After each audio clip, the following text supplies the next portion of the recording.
Hey, good morning. God bless you guys. This is the Get Up and Get It podcast, episode 4. And man, today, you know what I was thinking about? And I know I've touched on this on, my 1-minute videos or daily motivations just on failure.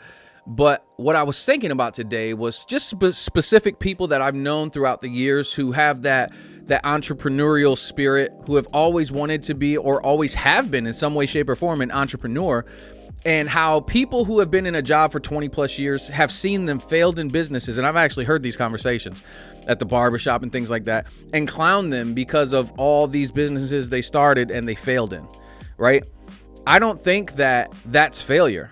I think if you're moving from business to business, but you're trying to figure out what it is you're great at, what you really want to do, and you failed here, I think the real failure is you don't continue to try.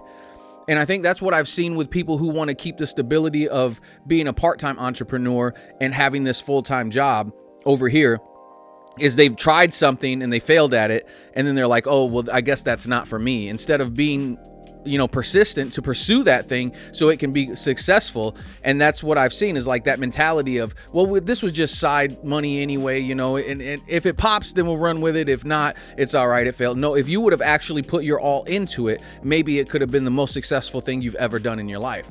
And so sometimes we have the wrong perception when it comes to failure. And because of that, we stop trying. That's the greatest failure right there, is when we stop trying. I have this quote from Thomas Edison, and I think it's so fitting for today. And here's what it says. It says, many of life's failures are people who did not realize how close they were to success when they gave up. That right there should push us and say, okay, look, I messed up here. What have I learned from this? And how can I refine this so I can be successful in this? If this is your true desire could be starting a barbecue business, but you started with a pit on the side of the street and you're just serving hot plates, you know what I'm saying? But now you want to get into a building. Now you want to get over here and maybe this spot didn't work and that spot didn't work, but you have a good product and you got a good hustle about you. You're a good entrepreneur. You have to keep pushing. You have to keep moving.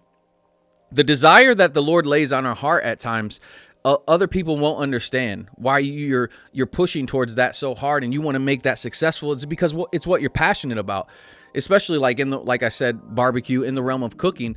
If you've ever met somebody who's passionate about making food, it's not so much about the food. It's about the customers. It's about the smile that they put on their face, how much they enjoy it. They love that feeling of serving other people a good meal and people responding to it and saying, man, this is great. This is amazing. I'm coming back. I'm going to bring a friend. Like, that's their reward.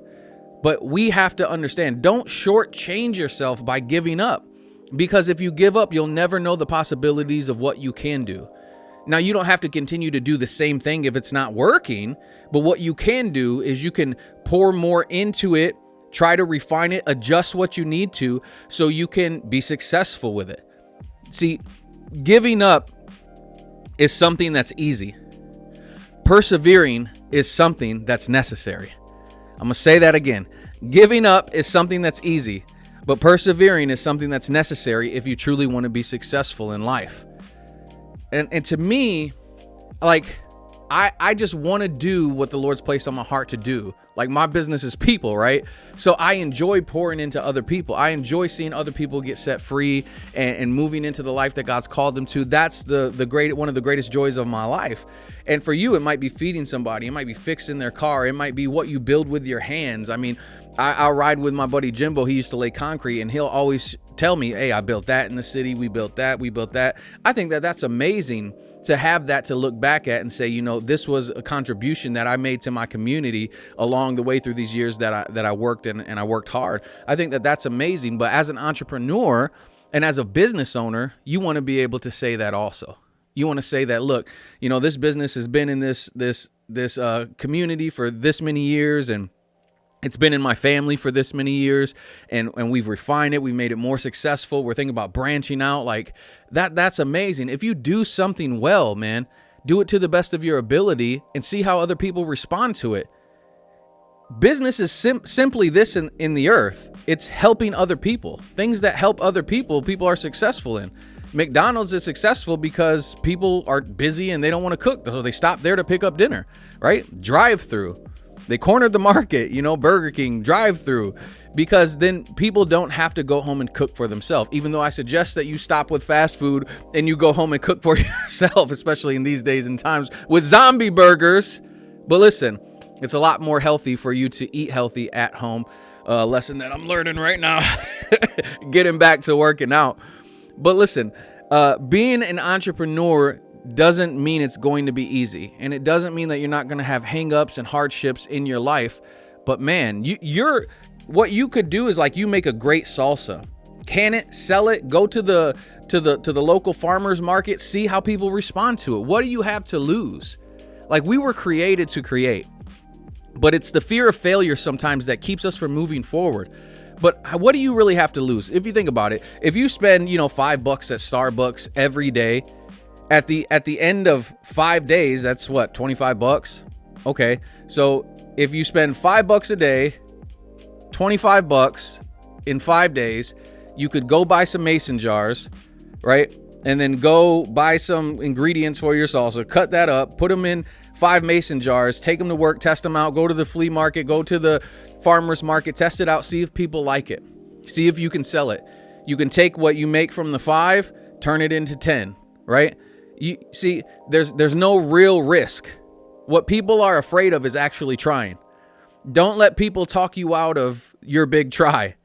And if you have a big fail, don't let failure stop you from continuing to persevere, because we've all experienced those setbacks. Life is too short to hate what you do for the rest of your life. I've communicated this to so many people I love, man. And it's like they hear me, but they're like, taking a risk is harder. No, it's not. Staying where you're at for another 20 years is the hardest thing, because you already hate where you're at. So you're going to have to actually push yourself and surround yourself with good counsel. Surround yourself with people who will be honest with you. People who will be like, man, I think what you do is great, but what you just gave me is super whack. And you know what I'm saying? Like, you have to surround yourself with people like that. People who will be honest with you and give you an honest response to what you're doing. So when you take it into the marketplace, not everybody's going to have the same palate. Not everybody's going to have the same thing that they enjoy or this thing that they use for comfort, which is what you sell, what you do, right? But get honest reviews, get honest responses, get somebody who's not invested in your life personally, somebody you just have as an acquaintance, and say, hey man, try this. What do you think of this? Right? And just take their opinion honestly. And even if they dislike it, they hate it, look at it as something that can make you better, right? It's good feedback. Just because it's negative doesn't mean it's not good feedback. You can take it and you can use it because you can apply it to what you're doing and refine what you're doing to make it better. Because you want the kind of market and the kind of consumers that come from all different walks of life. Not everybody's going to like everything, but when you make something that is, convenient for everybody or tasteful to everybody, because you actually take constructive criticism, you can have something that's universal to the demographic that you're in. And I think a lot of people don't understand that, and they don't apply it, because whenever somebody doesn't like something that they do, they take it personal. And that's what you got to etch out of the way when it comes to starting something, being an entrepreneur, and failure. You can't take it personal, man. Not everybody likes the same thing, and not everybody's going to enjoy what you do. And we know by life, right? That's why as a father, I make sure that I celebrate my kids at home. I celebrate their victories. I want to encourage them, because the world's not always going to show them the same grace. It's not always going to celebrate them. It's not always going to, they're always not going to be in a place of peace. But when they enter into the house, I want them to have that at home. So they always have a place to come back to if the world responds to them negatively, right? And if you have a core of people and a support system in your life, even if you go out here and you fail, you understand that you can take from that, you can learn from that, you can bring it back to your team, your people, and say, hey, I'm feeling really beat down about this, man. And I've taken some constructive criticism, but man, it was really negative, and it really has me off my square. And you can take that to them and let them encourage you and build you up to say, hey man, keep going. Maybe change this, maybe change that. We have to learn how to take constructive criticism. Listen, failure isn't the end. Failure is a refiner. Failure is an educator.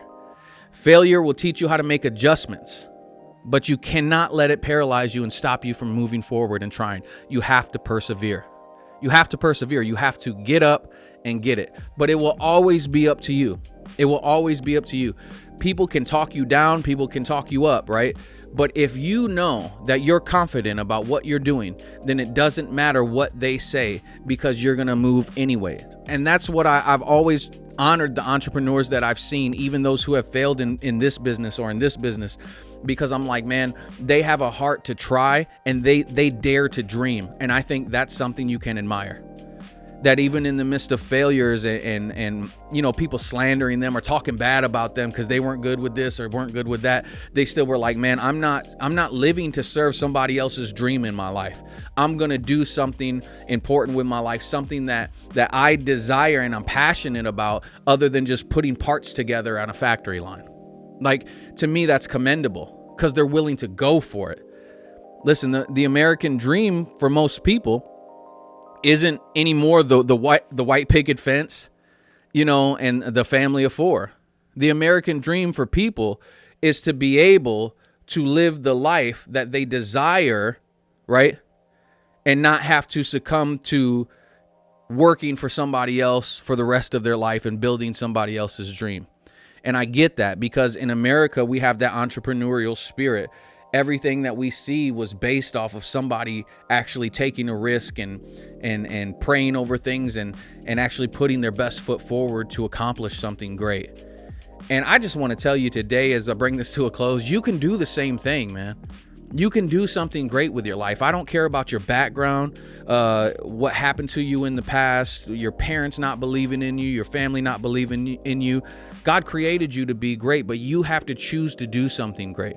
You have gifts and talents that I could never find in my life. You know what I'm saying? You have things that you could do that I could never do. But if you choose to dare to dream and to bring those into the marketplace and do something great with the gifts and talents that God has given you, man, the only person who can really stop you is you. Unless you're delusional and horrible at something, but you try to be good. Don't be delusional. Take constructive criticism. And if you fail, listen, get back up and persevere, because it's worth it to live our dreams. Life is a short journey, man. Two things I always encourage people to do: follow Jesus and chase your dreams, and live the best life that you can while you have this short amount of time in this gift of life that God has given us. And never let things like people, fear, or failure stop you from moving forward into the greater things in life. Hey, God bless you guys, man. The Get Up and Get It podcast, episode 4. Hope you guys have a great day. Peace out.